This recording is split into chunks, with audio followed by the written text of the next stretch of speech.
Okay, welcome everyone to today's seminar. Today we're very happy to have Johanna Erdmenger from Wuerzburg, who's going to tell us about new materials for holographic hydrodynamics. So Johanna, please take it away. Yes, thanks a lot, Ignacio. So thanks, Ignacio, and thanks to all of you for inviting me to this talk. And I'm very happy to see so many of you again. So the talk is going to be rather applied, coming from ADS-CFT string theory background. Nevertheless, I think it's a very, very interesting way of collaborating with some people from a neighboring area in physics. And so it's about new materials for holographic hydrodynamics. Okay, so as you all know, it's already been quite a while that generalizations of ADS-CFT have been used to study hydrodynamics, which followed the pioneering work of Phonon Dispersion already in 2001. And the absolutely famous application, which started an entire new area, is this application to the quark-gluon plasma. And so this originated from calculating the shear viscosity over entropy density, as was done by Swann and Steinmetz in 2004, and leading to this very famous result for the ratio of the shear viscosity over the entropy density, which is h bar over k Boltzmann 1/4 pi, and 1/4 pi is this very small number, 0.08. And there was quite some excitement about the fact that in the quark-gluon plasma, I studied, for instance, at the RIC accelerator and also the LES detector at CERN, there's actually experimentally observed result, which is very close to this value. And so today I'm going to talk about neighboring applications because in addition to looking at the quark-gluon plasma in a kind of different strain of ideas, and there have been many applications of hydrodynamics also to electrons in solids. And so I'm going to introduce you a little bit to what has already been known for quite some time. And the idea is to investigate applications of ADS-CFT also here. And so, as Ignacio knows very well, Wuerzburg is really a place very famous for condensed matter physics, and so it was a good idea to team up with our colleagues to do some joint work in this direction. And so also our funding comes from this perspective. So there's this collaborative research center on topological materials from which funding came for this project. And we are also in this German excellence initiative, we have a so-called cluster of excellence together with our colleagues in Dresden, which is called Complexity in Topology and Quantum Matter.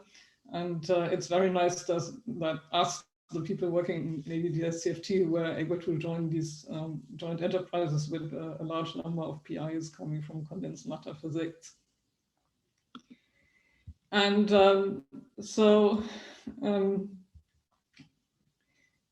sorry, I had to find how to switch here.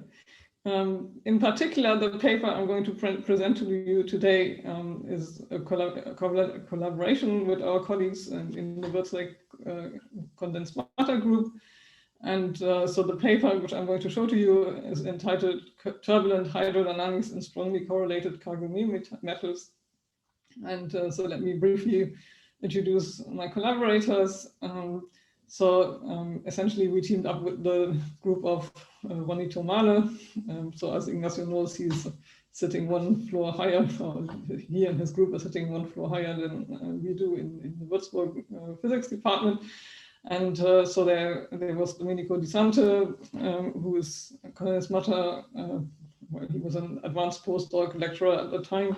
He's now moved on to New York and will have a professorship in Bologna soon. And then there's our colleague Martin Greiter, also from the condensed matter department.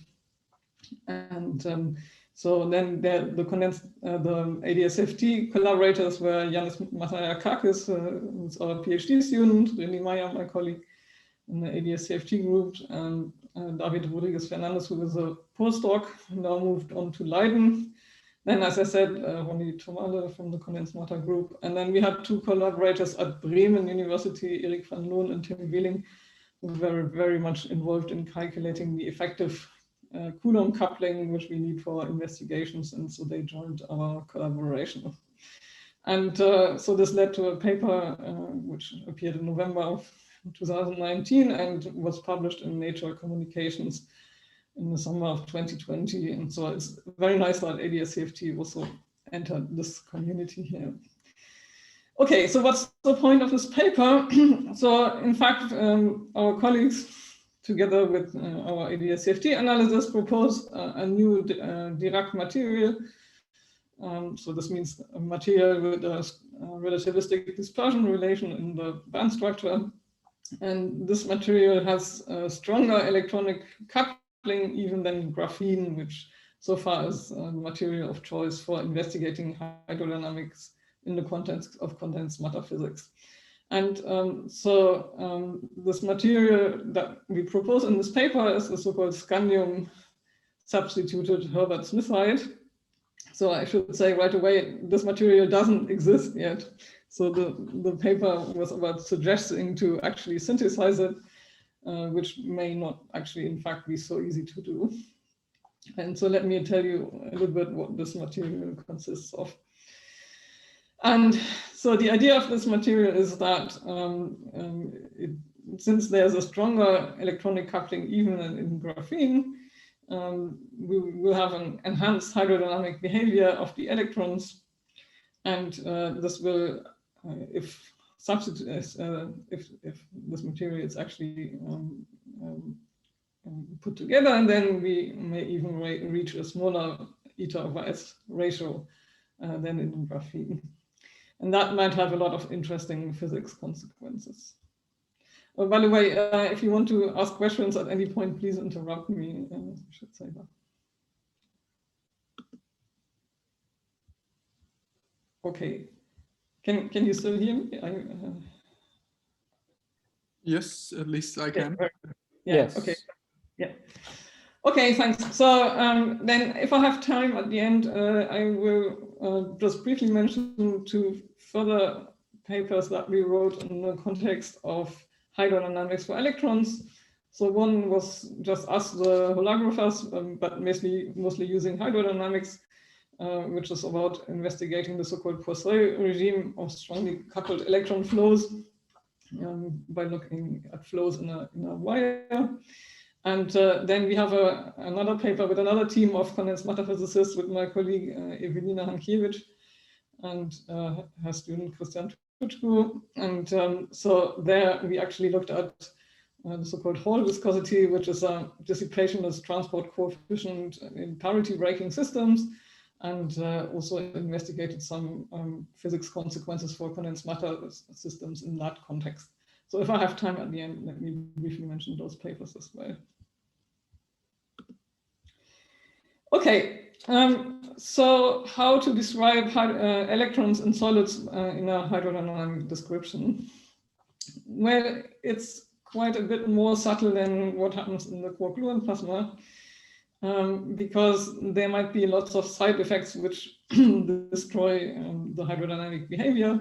And in particular, one has to make sure that there are no interactions of the electrons with phonons and impurities. So these interactions need to be suppressed.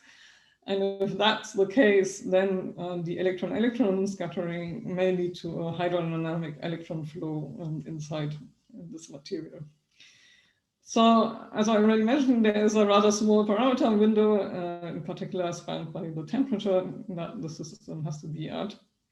And to see this hydrodynamic behavior, the electron interaction scale must be shorter than scales for interactions with phonous impurities or walls. And so that's written in here. So LEE is this typical scale for electron-electron interactions, so length scale, and this should be much smaller than the impurity scale, the phonon interaction scale, and actually the width of the wire that we are looking at. And so in this typical scale, LEE will show up in many places in the subsequent slides.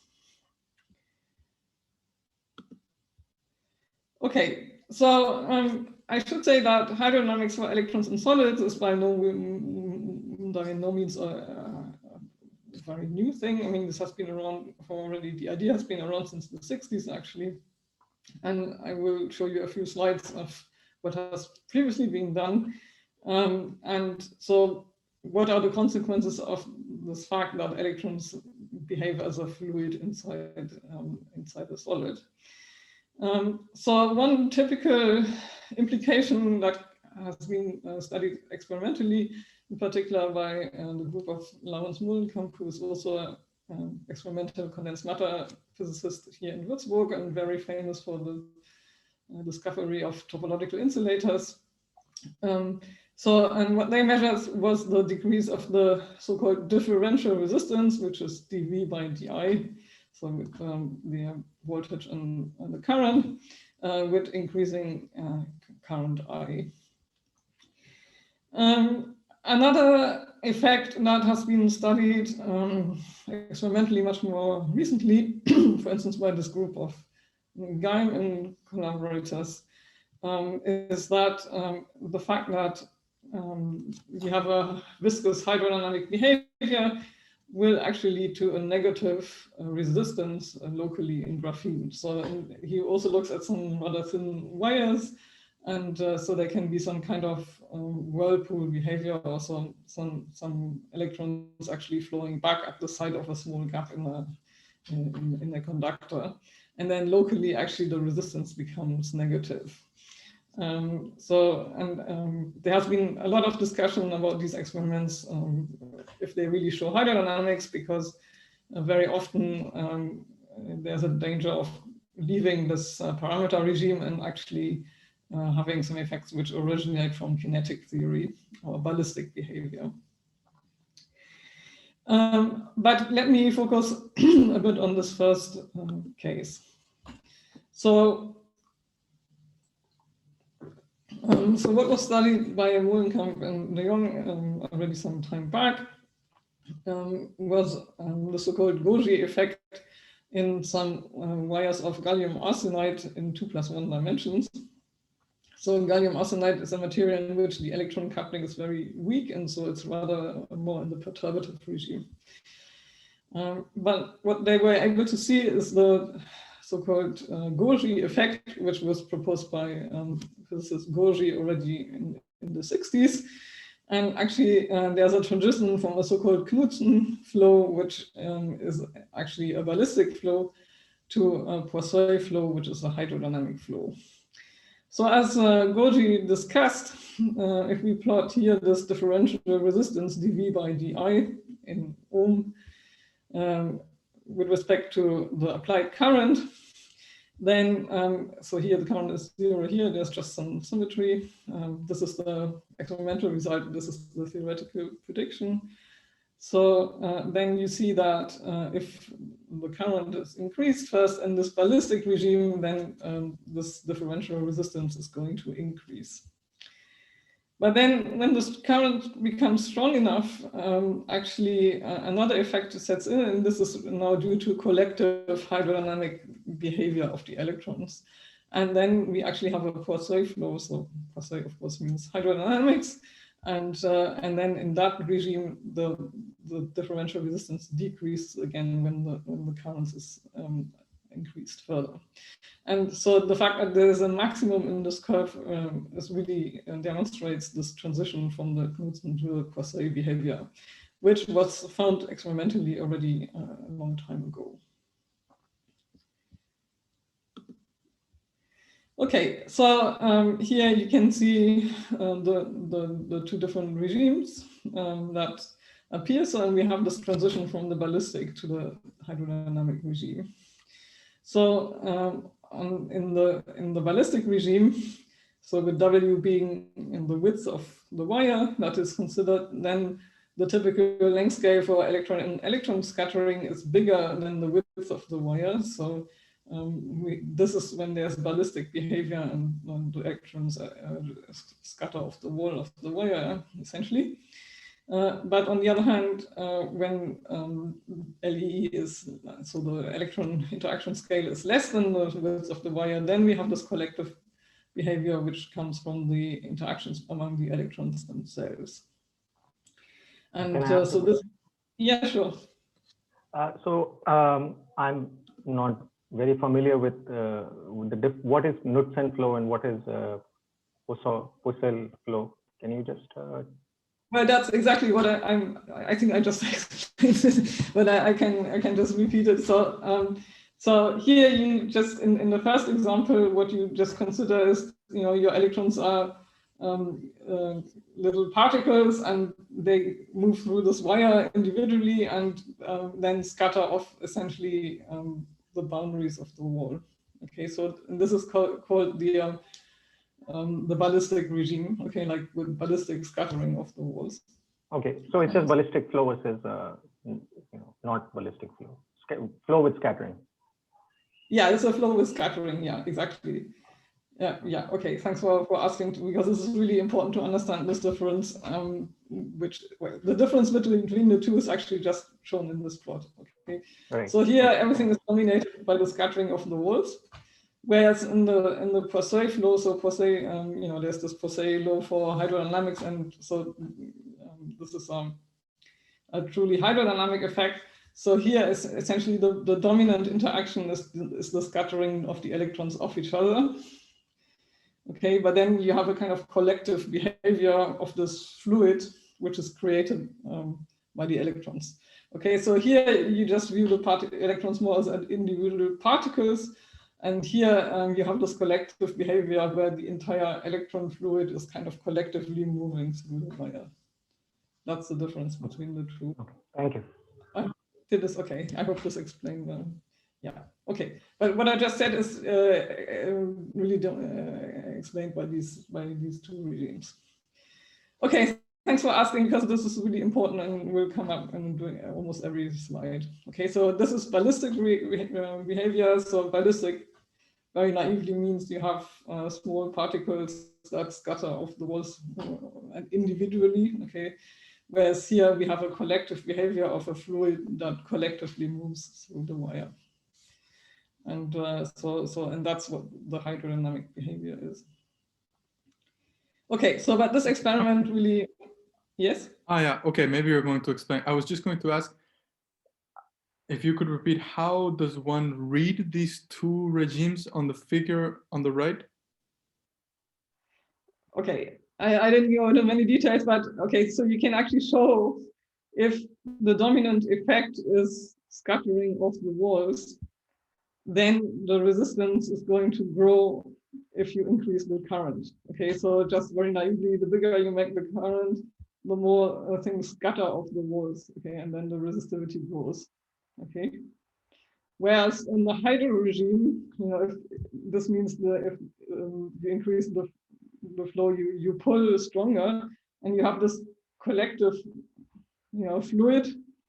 Which will move faster and faster the more you pull, okay? And then the resistance decreases if you increase the current.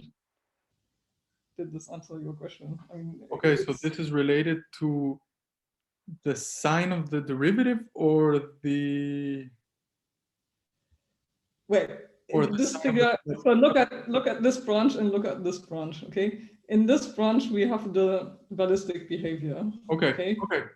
Yeah, that answers my question. In this branch, we have the hydro behavior. Okay. So here, this is the scattering ballistic behavior, and this is this collective behavior. Okay, so good. Yeah, okay. Thanks for asking. Thanks. Good. Yeah. Okay. So since you're asking, I think it's good to to show this. So really, what happens? You have a wire, okay, and the wire has a width which is called W. You can also call the length of the wire L. Okay, and where then you apply an electric field, and because the electrons are negatively charged, they move in this direction. And then actually what hydrodynamics predicts is some kind of velocity profile inside this wire. Okay, and then it very much depends on what boundary conditions you impose here. But generally in the middle of the wire, the velocity will be the fastest. Okay, so then you have a kind of this parabolic shape velocity profile of the electrons moving. And only very recently it has become possible to measure such a velocity profile in a wire. So this is what experimentalists do right now. Okay, so, and yeah, since you asked, I mean, this is really important to remember. And it's individual behavior of the electrons versus this collective fluid behavior, which is studied. And of course, hydrodynamics has been studied a lot already in ADS-CFT, but one of the new things here is that we look at the wire and we look at this profile inside this constraint geometry. Okay, so it all depends on this effective electron coupling strength, because it may be shown that this scattering length, which is the typical scale that details you whether you have ballistic or hydrodynamic behavior, actually scales with 1. I mean, this is in the perturbative regime, I should say, so with 1 over the effective coupling squared. And so our effective interaction coupling, because we are in a material, is given by the electric charge squared. And so then we have epsilon naught. So that's what high energy physicists usually that's set to 1, but okay, let's add it here. And then there's some material constant h bar and the Fermi velocity of in the material. And so what we see is, because of this inverse proportionality here, that the larger the electron coupling, the more robust the hydrodynamic behavior is going to be.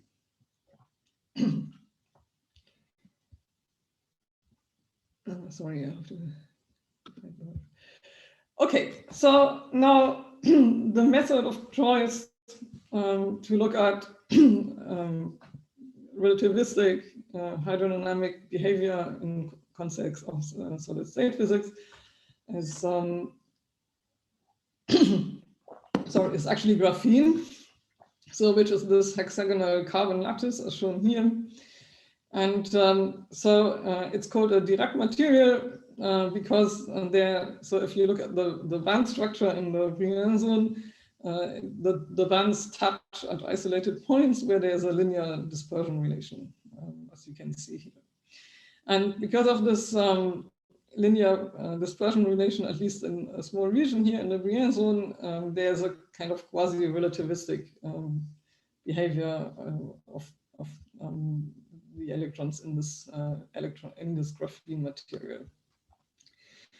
And so actually there has been quite a lot of theoretical and experimental effort to study hydrodynamics of electrons in graphene over the last couple of years. And let me just point you to this review for an overview of these various experimental and theoretical results. Okay, so what is actually now the size of this effective Coulomb coupling? So, which I introduced here in graphene. So there has been some beautiful work already by Son in 2007 in writing down a field theory for graphene, and in particular he showed that if the coupling goes to infinity, there's a fixed point. But what you can also deduce from this result is that this effective Coulomb coupling grows logarithmically as a function of the temperature. And in the hydrodynamic regime, it's going to be of about order 1. So it's just at the verge of perturbation theory and kinetic theory breaking down. Then these authors, especially in particular Fritz and Schmalian, together also with Sashev and Müller, in a series of papers, they have studied the hydrodynamics of graphene in a kinetic theory approach. And actually they investigated a particular quantum critical region in the plane spanned by the chemical potential and temperature. So the chemical potential is kind of a parameter of doping, and actually then you can see this beautiful wedge as is known from quantum critical behavior. And so they found that in this quantum critical region, eta over S actually scales with minus the log squared of the temperature, especially when the temperature becomes very small. And outside the critical region, when the system is doped, eta over S diverges much faster with falling temperature. So when the temperature becomes smaller, then this becomes much larger and larger. And so in this quantum critical region, actually this growth at small temperatures is considerably slowed down. So I should emphasize, so this was a analysis making use of kinetic theory. So of course, the new things that we wanted to bring in here is now to actually use ADS-CFT, because then we can go to much larger values of the Coulomb effective coupling. Sorry. Okay, I think most of the people listening are extremely familiar with relativistic hydrodynamics. Just let me very briefly flash this typical hydrodynamic expansion in the derivatives of the flow velocity and also the thermodynamic quantities. And then, as you know, into zeros order, in this expansion, we have an ideal fluid, and the contribution to the energy momentum tensor takes this form here with the energy and pressure density. And then there's this famous term at linear order in the derivative expansion. So it's linear order because there's just one derivative appearing in all these terms. And so that introduces two transport coefficients, the shear viscosity and the bulk viscosity. So with a projector here of this form. And so when there's conformal symmetry, then this trace term is generally zero. And so then the dynamics shows up in this shear viscosity here, which tells you how the velocity changes if you move perpendicularly to the flow direction of the fluid. Okay, and so this famous result of Kopf-Dumonson and Steinmetz was to calculate this ratio of shear viscosity over entropy density from propagation of a graviton in the dual gravity theory, subject to the Einstein-Hilbert action that you can see here for an asymptotically anti-de Sitter space. And so they obtained this famous result, which I introduced at the beginning. Okay, so as I will discuss later, what we are interested in here is the leading correction in the inverse 't Hooft coupling. And as we will discuss and argue, this will be proportional to 1/, lambda to the 2/3. Sorry, to the 3/2. I'm sorry, to the 3/2. And so this will come from the R to the 4 term corrections contributing to this gravity action, as I will discuss in a moment. And okay, let me extremely briefly just recall how eta is calculated in this ADS-CFT approach. So the energy momentum tensor is dual to the graviton. And so this transport coefficient can be calculated from a Kubo formula, which requires to calculate the correlation function from propagation through the ADS black hole geometry to be at finite temperature. And so then the shear viscosity is obtained from the retarded Green's function in this off-diagonal part of the energy momentum tensor 2-point function. Okay, so this calculation just performed for the Einstein-Hilbert term gives this contribution to the shear viscosity. Similarly, from the black hole horizon, one can evaluate the entropy density, which takes this form here. And then the ratio of these two quantities gives precisely the same as result over 1/4 pi. So note that the units are really h bar over k Boltzmann. And it's been known quite a long time by the discussion of quantum critical systems by Sarchev and also Jan Saanen, that in a quantum critical system, the timescale dominating physics is given by h bar over k Boltzmann t. And from this discussion, it's also possible to deduce this behavior of eta over s, but so holography really gives a new result in the sense that it gives a coefficient here. So this was really a true breakthrough, this result. Okay, let me just very briefly remind to you, how do we calculate 2-point functions for retarded Green's functions in anti-de Sitter space? Well, okay, this is our diagram, conformal diagram of black hole and anti-de Sitter space. So the blue line is the boundary where we define our quantum field theory. And then from the horizon structure, we can define fields emanating from the horizons in the past or entering the horizons in the future, and the boundary conditions at these horizons then determine the causality of the fluctuations.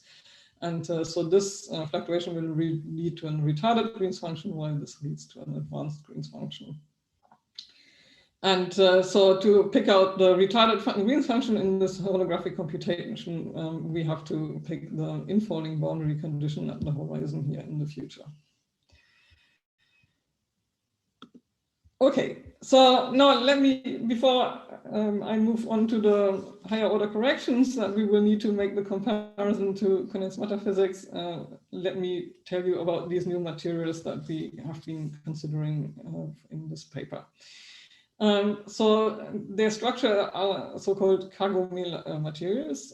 So kagome is a Japanese basket weaving pattern, which you can see here. You can see such a basket, and you clearly see this hexagonal structure that arises here. And if we extend this, or if we look at this in condensed matter physics, that's a typical structure that such a material is going to have. And so there's some interesting structures about frustration and ordering, because if you have spins in such a triangular structure, then there's one spin which doesn't quite know whether to show up or down, for instance. So, so here you see this nice hexagonal structure, and this is a particular material where here you have some metal. In this case, it was gallium. The green are chlorine. Then the blue is copper, the red is oxide, and the white is hydrogen. Okay, so, and there's various materials which have this type. Now, in this paper that I'm describing to you, we will look at a material called Herbertsmithite. So Herbert Smith was a mineralogist who discovered this material. And actually, this Herbertsmithite is an example of a material which has this kagome structure. And here you see the chemical composition. So you see that there's oxygen, hydrogen, chlorine, copper, and then there's zinc here.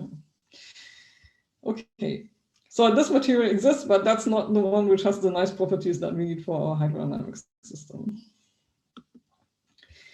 Okay, so now the main idea of this paper that I'm describing to you is the following. So in this original Herbertsmithite material, which I showed to you here, you have zinc. Okay, and zinc is a twice positive ion. And then if you draw the band structure essentially of this material, then it is so this kagome lattice also has a band structure where there are these Dirac cones similar to graphene. However, in this original material, the Fermi energy is way below this point. Okay, and then you don't really have a Dirac material because Dirac material would require that your electrons see this linear spectrum structure here. Now, the idea of our condensed matter colleagues was now to replace this zinc by a scandium ion. And if you look at the table of elements, then we see that scandium is a 3 times positive material. And so if we replace this ion by this ion, this will exactly have the effect of moving up the Fermi surface to hit this particular Dirac point. And then, as in graphene, we have a Dirac material where the electron excitations follow this linear behavior here. Excuse me, why is it exact? Is that a function of doping or something? Yeah, it's a function of doping, yeah. So you can tune it to be exact. Yes, you can tune it to be exact. And so first of all, it can be shown exactly where this is here. And then, this is it's actually a band structure calculation also that with this replacement, this has precisely the effect of exactly moving the Fermi surface at this point. Yeah. Okay. This said, I should emphasize again that this is at the moment it's a theoretical idea. I mean, you can show by calculation that it should work, but of course the big question is if this material would have the same degree of being clean as graphene. Graphene is this very clean material, and here, I mean, it's certainly a big challenge to actually synthesize such a material, and replacing, this is quite a drastic thing to do, to replace all the twice positive ions by 3 times positive ions, and this might, of course, completely change the structure of the entire material. So, I mean, there's some question if this really works in the lab, but theoretically, it can be shown exactly that this is what happens. Yeah, thanks for the question. Okay, so this means that this suggested new material will have also this hexagonal structure, and before, so the green is the chlorine, and this is these materials, these metals, which used to be zinc, and this will be replaced. So the suggestion is to replace this by scandium here. And then you get this beautiful hexagonal structure. Okay, so now what our colleagues in the condensed matter department, together with these colleagues in Bremen, did was to actually calculate the band structure and also the phonon excitations in this putative material, so subject to replacing zinc by scandium here. And so here you can see the result for the band structure, at least in the vicinity of these Dirac points. And so an essential feature of what I'm going to tell you afterwards is that, so this Dirac cone, which is sitting here, this is the gray one is the one of graphene for comparison. And so what's going to happen here is that the opening angle is going to be much wider. And in fact, the Fermi velocity will be smaller. So then this means that, it's less steep. And this cone has a much wider opening angle. And that's already decisive to increasing the size of the effective coupling. And then our colleagues also calculate the phonon dispersion. And so the essential point is, of course, if there's too many interactions with the lattice, and then it's not possible to see hydrodynamic behavior. But so as our colleagues showed in this computation, is that only at about 80 Kelvin, the phonons will have a significant impact on the physics. So if we are at temperatures of about 50 Kelvin, everything should be okay, and so there shouldn't be. So remember what I said about the scales at the very beginning. So the electron interaction scale has to be the most important one. And so here we see that there's a chance that this can be the case, and that the scattering of the phonons doesn't take over. Okay, so and now here's a table from our paper. So the essential point is that if it's possible to actually synthesize this material, its effective coupling will be much larger than in graphene. This is shown in this table. So here there's the Fermi velocity, and so this dielectric constant, and then the effective Coulomb interaction. And so that's electrodynamics in the vacuum. And this is graphene in a layer of this boron nitride, which keeps it extremely clean. And then you see that the effective coupling in the temperature range under consideration will be between 0.5 and 1. So I think 0.9 is the best value we should work with. And then this new material, because of this larger opening angle of the band and the larger Fermi velocity, there should be a coupling of around 3 here. So that's the right result of the calculation that we presented. Okay, let me, before I move on to the ADS-CFT calculation, let me just summarize a little bit what happens here on the condensed matter side. Okay, so there's this Kagome lattice, which is formed by these copper oxide plaquettes. And so the low energy physics is actually captured by the d orbitals at each of these copper sites. And one can calculate the filling fraction, and this then shows that if there's this scandium present, then the Fermi level will sit at the Dirac point.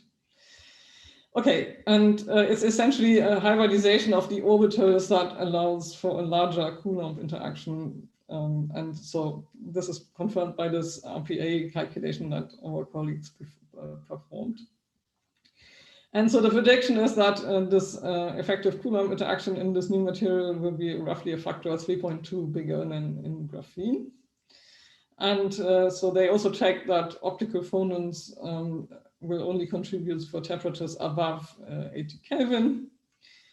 And due to this enhanced coupling, then it also means that this electron-electron typical length scale will be 1/6 smaller than in graphene. So, and that would certainly allow to have a much more robust hydrodynamic behavior. Okay, so if it's possible to synthesize this material, this would be a candidate to test universal predictions from holography in the condensed matter context, even better than in graphene. Okay, so now, of course, the result in holography is in the limit where the TÜV coupling is very, very large. So can we nevertheless estimate how the shear viscosity is going to change if we moved from, say, infinite coupling to this range of the effective Coulomb interaction that is present in this Herbertsmithite? So we saw it was about factor 3 bigger than in graphene, but still it's a long way from really being infinite. So then the question is, can we estimate the corrections to the 1/4 pi leading order holographic result by making use of holography? And then we have to look at these two regimes. On one hand side, at weak coupling and using the kinetic theory, as I discussed, eta over s scales with 1 over the effective electron-electron coupling squared.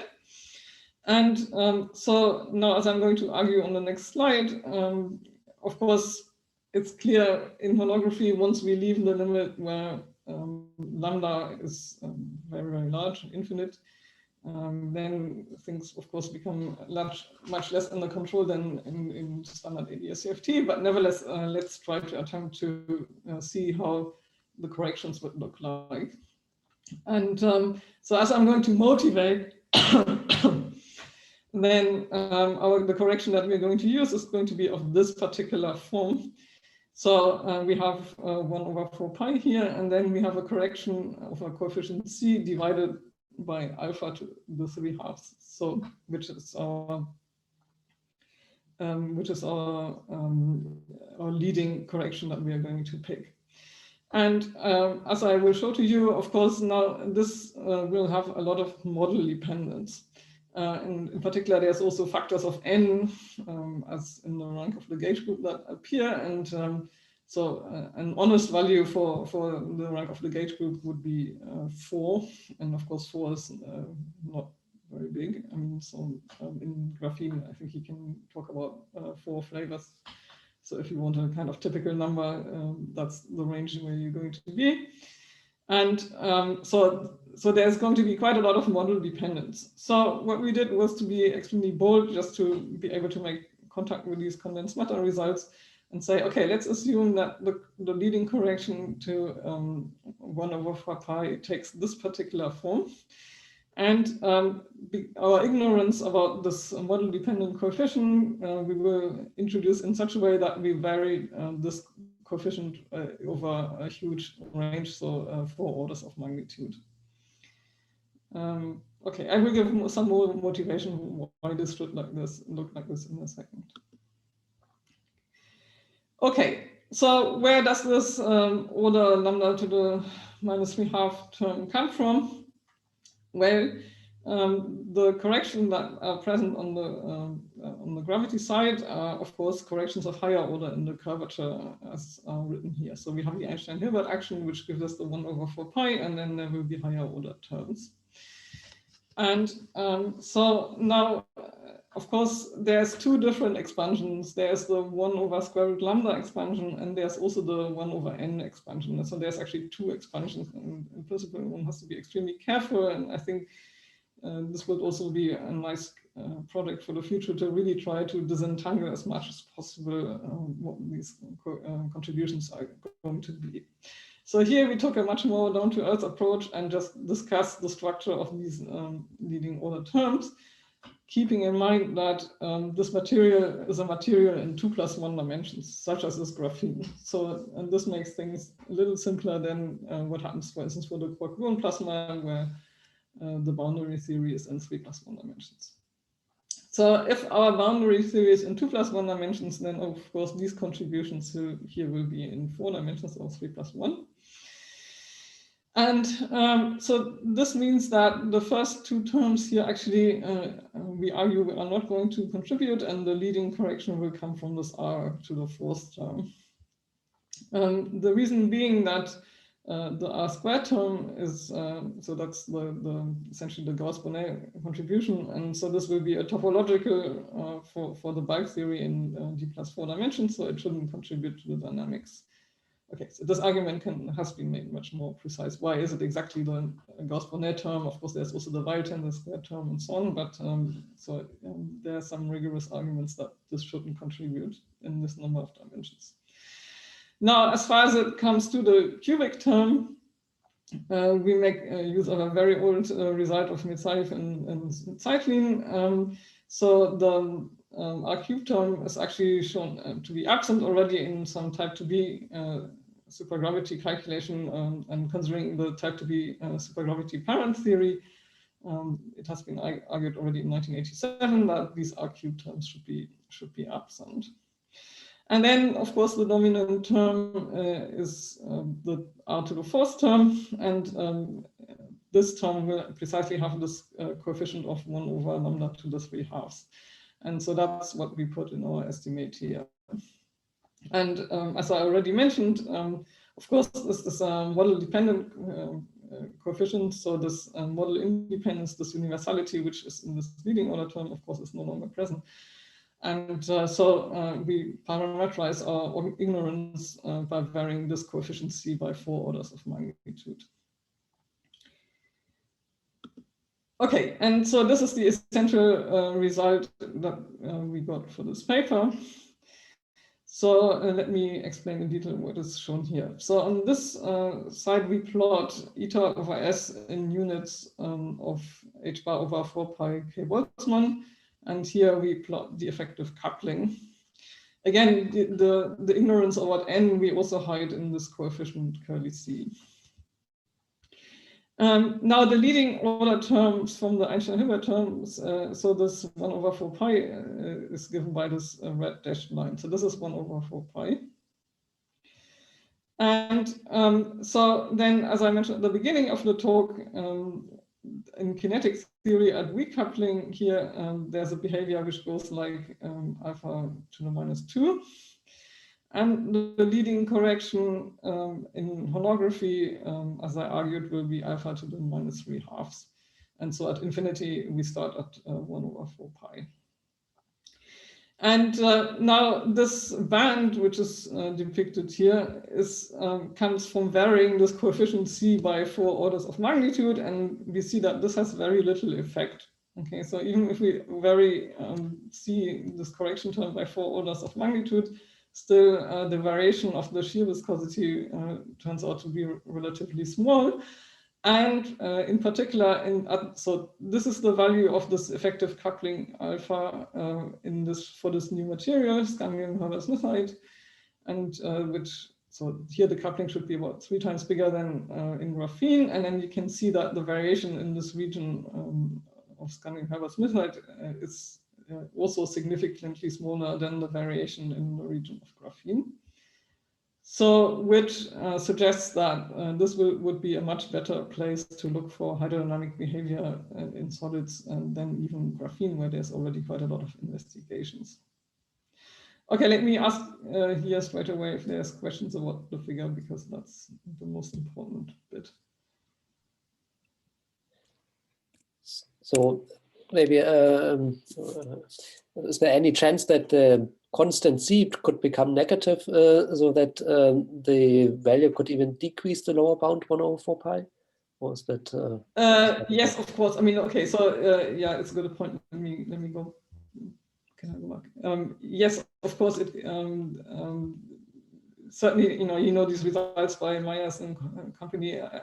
They look, I think, more at the 1 over n corrections, but of course they're very much tied to these 1 over lambda corrections. And so there were examples, including these higher order terms, where this correction even becomes negative. But I mean, this would make it even better. Okay, so I hear it was already the more conservative estimate. So if this really becomes negative, then you know, the chances of having something interesting in this region would be even bigger. Okay, so so the answer is yes, and to really see this, I think it would be nice to really carefully disentangle these 1 over n and 1 over lambda expansions in the higher curvature terms. Yeah, very good question. Other questions?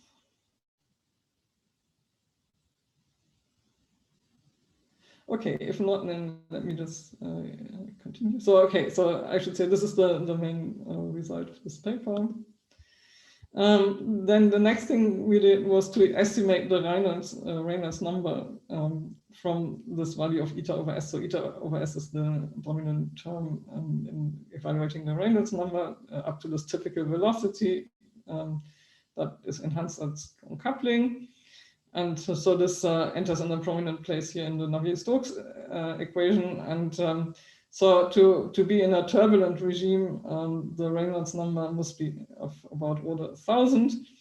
In graphene, the estimates still vary quite a bit, but in graphene, this number is of order 100. So it's still some way away from this turbulent region. But so if this material can be realized, according to this prediction, it should have a Reynolds number of a factor 100 larger than in graphene. And then it's even possible to perhaps see turbulent behavior. So this could have interesting applications in condensed matter.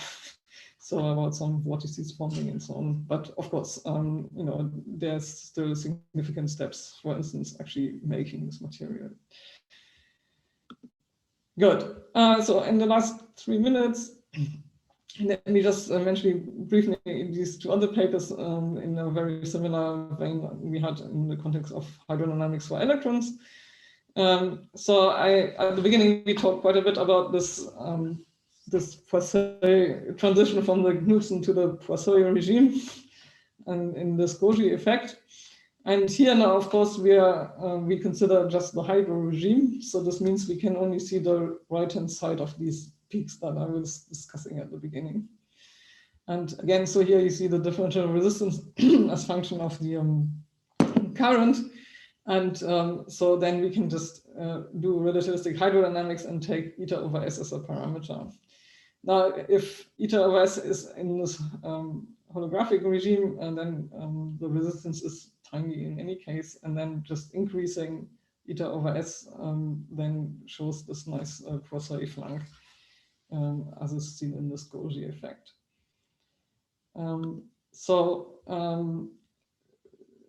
One result of this investigation was that more strongly coupled fluid flow faster. And so this is a picture of our computation. So we actually calculated the velocity profiles across the wires and other wires pointing upwards. Okay, so this is before I was showing you wires which are in the horizontal direction. So this is the speed of the electrons along the wire, and this is essentially the width of the wire. And by choosing more strongly coupled systems, this velocity increases quite a bit. And so now this is a sign of this Poiseuille flow.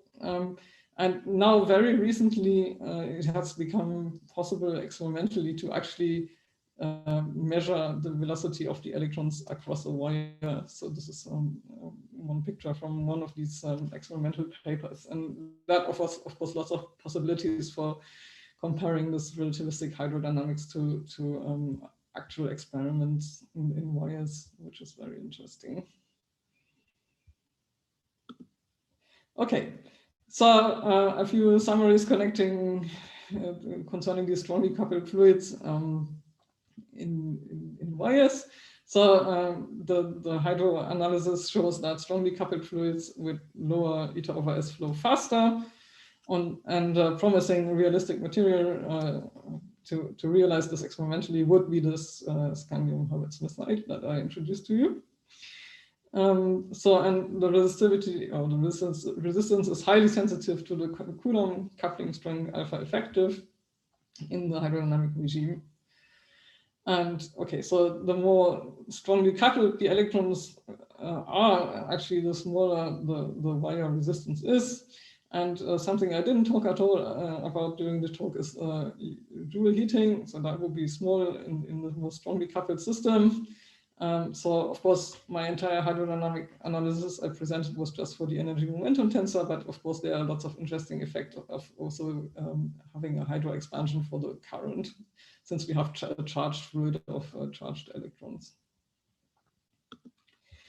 Okay, and another thing that we have been investigating, so this was together with Evelina and her group, is to look at effects of the Hall viscosity in parity breaking scenarios. So then if, again, we look at the wire, this means, so we have a wire of width W, and then the electrons are flowing here.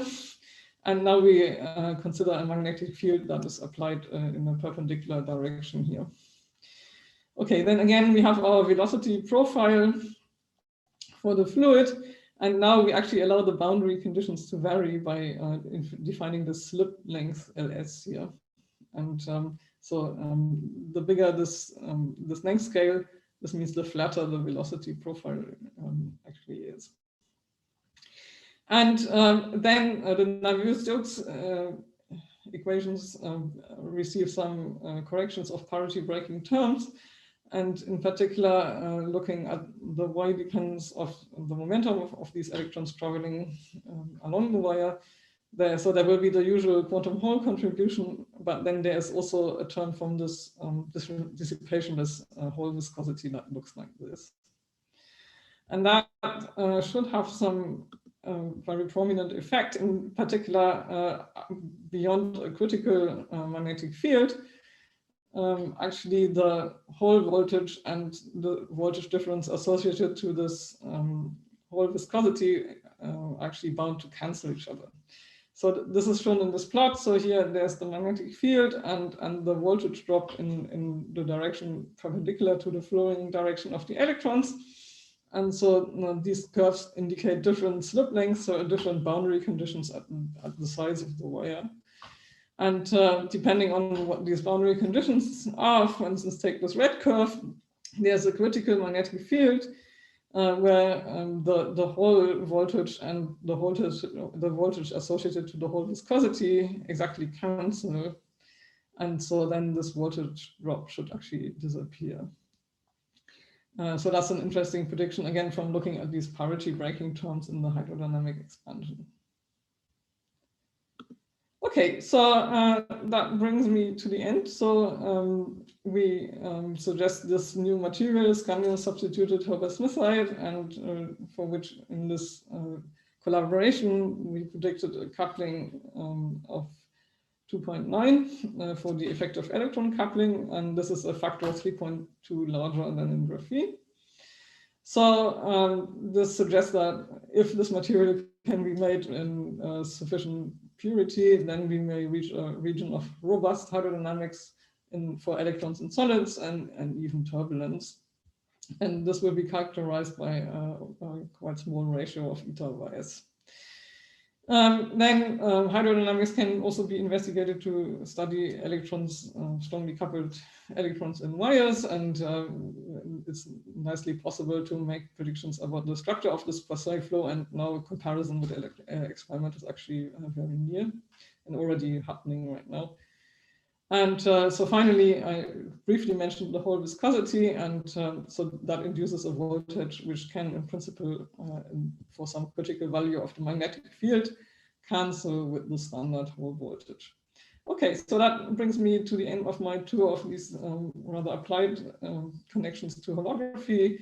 And I think there will be many future applications, again, for calculating other transport coefficients from holography and comparing to these condensed matter systems.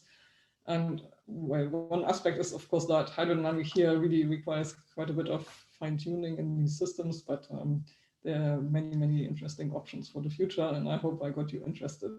So thanks very much for your attention. So thank you.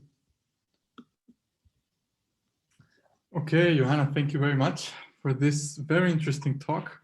It's nice to have some connections with experiments once in a while. Yeah. Okay, so questions. Dong Sheng has a raised hand. Oh, no, sorry.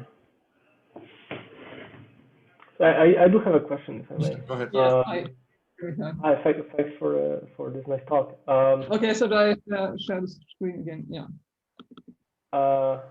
Yeah. So in analysis, like you devoted quite a bit of attention to understanding like what's the value of the eta over S as the coupling constant varies, right?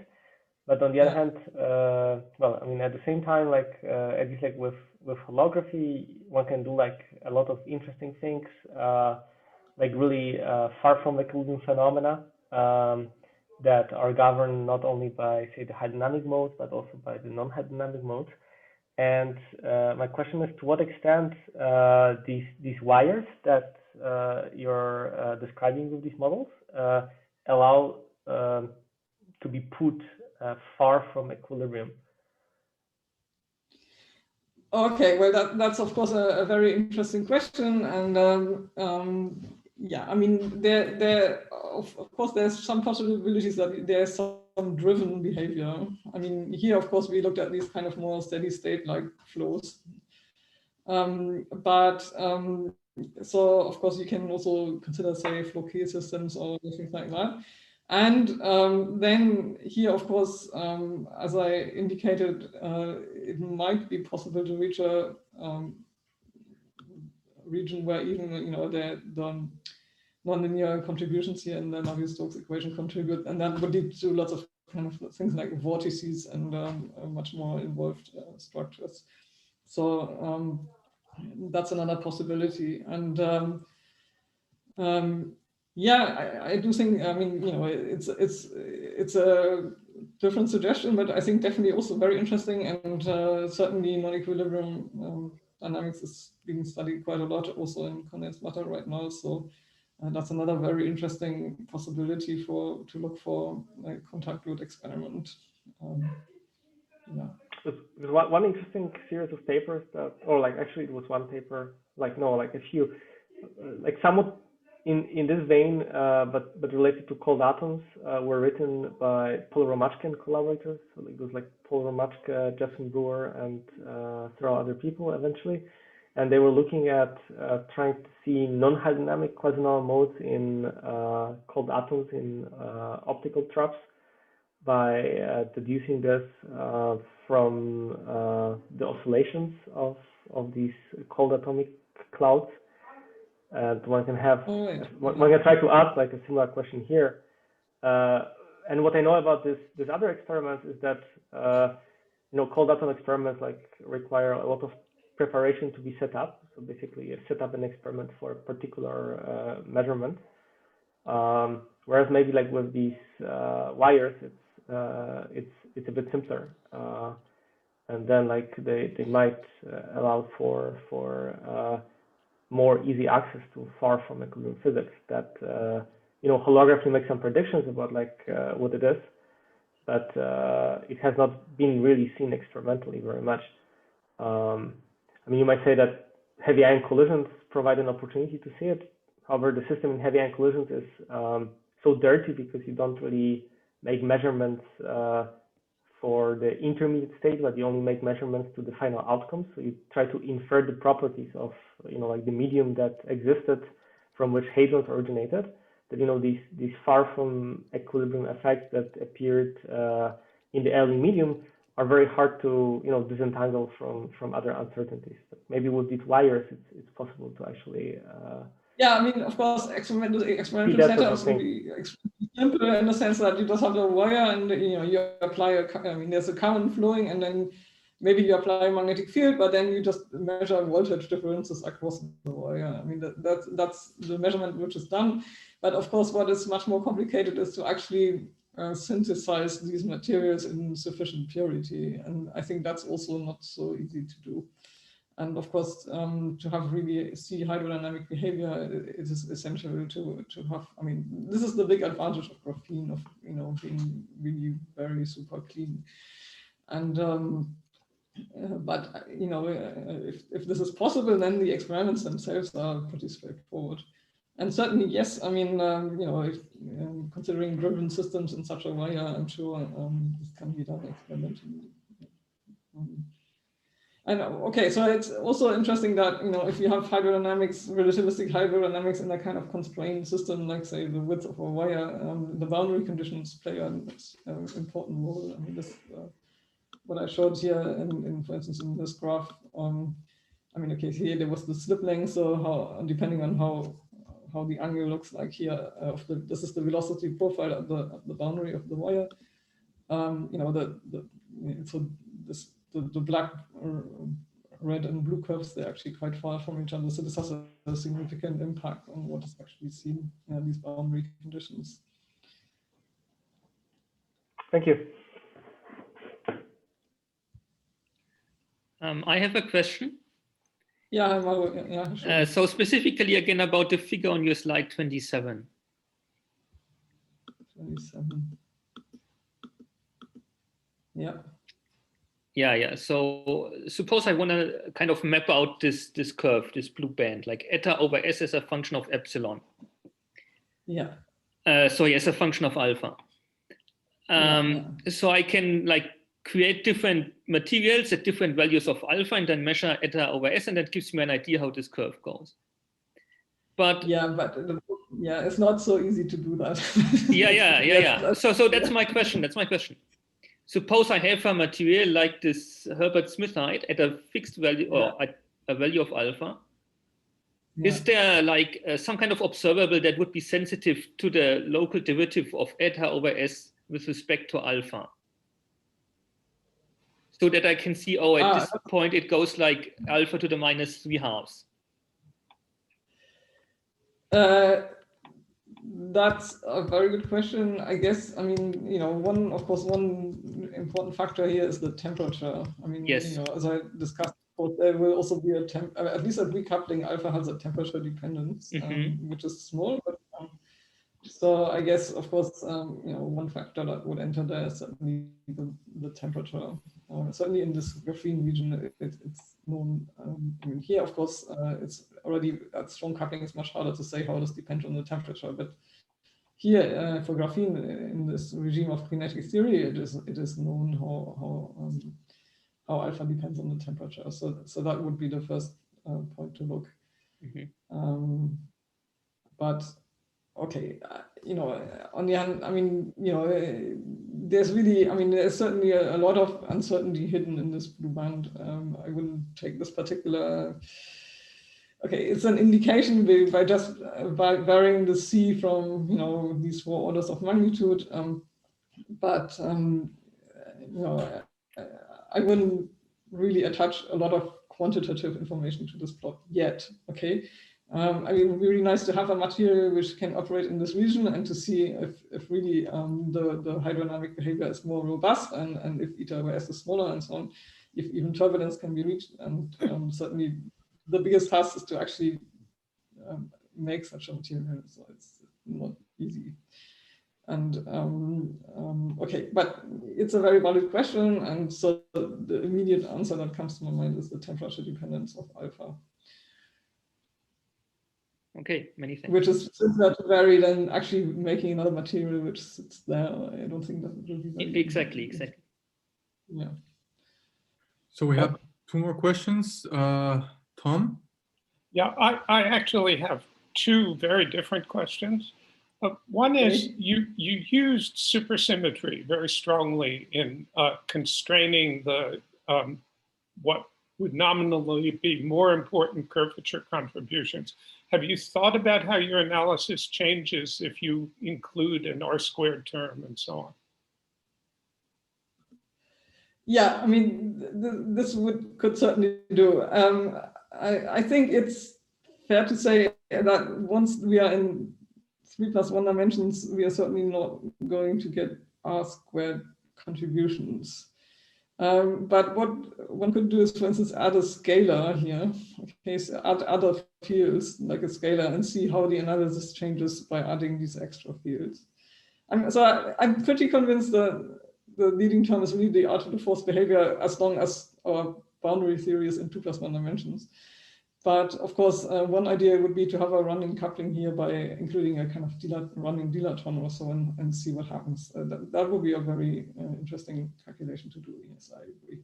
So yeah, I totally agree. We should do things to, get more control and vary the coefficients of these terms and see what happens. Yeah.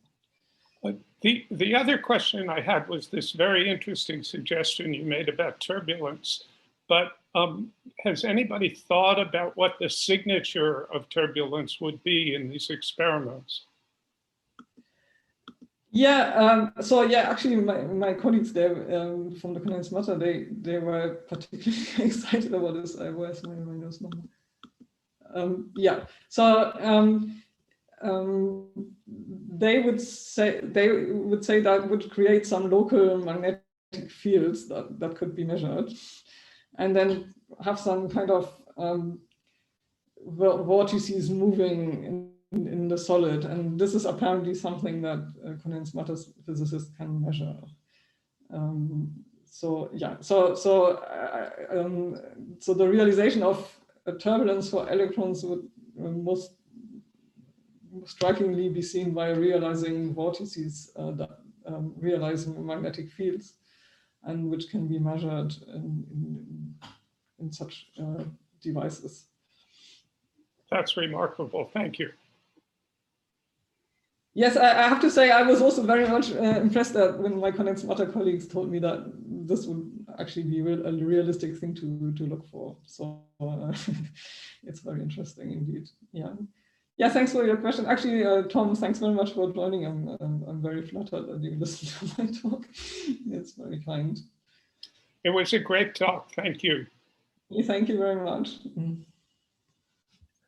Okay, maybe we can take one last official question by Michael. Yes, thank you for the talk also from my side.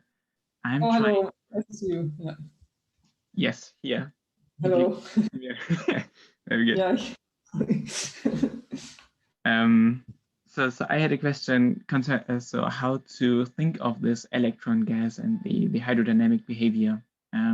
So in one term, one part would be, what kind of equation of state would you associate to such a system? Would you think that it is conformal or not, or could there be also bulk viscosity in this system? And the other thing is about the shear viscosity to entropy density ratio. You also need an entropy density. So how would you calculate the entropy density with more adapted holographic means? Excellent question. Okay, let me answer the second question first. Okay, very good point. Okay, I was very brief on viscosities, but okay, so of course, as you say, it's very hard to measure the entropy density in a condensed matter system because there's so many other things around. And what condensed matter physicists measure is actually the kinematical viscosity. So that includes the effective mass and mostly the effective mass of the particles. And that's something they can measure. So, but then there is actually relations in different regimes between these kinematical viscosities and the shear viscosity.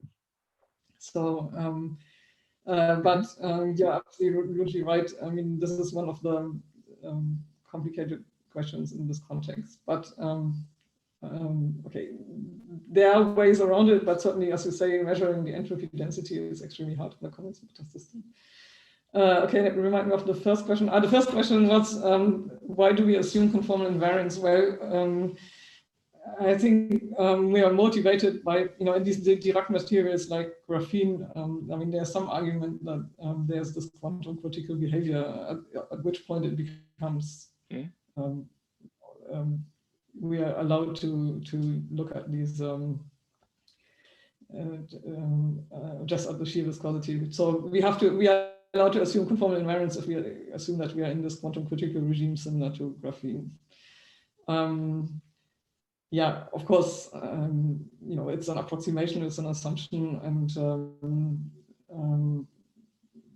okay, but I think if you really wanted to see bulk viscosities, probably there would be a better way of designing materials where you're actually sure that you see a big bulk viscosity, which probably here, due to this quantum critical nature and this Dirac cone, I mean, here we do everything to design it in such a way to avoid bulk viscosities. But I'm sure you can design other materials where you make them really big. Yeah, I think that was probably the question. Yeah. Yes, thank you. Yeah, thanks. Okay, since I see no other hand raised, I think, yeah, we thank Johanna again for this great talk. Clearly, there was a lot of interest in it.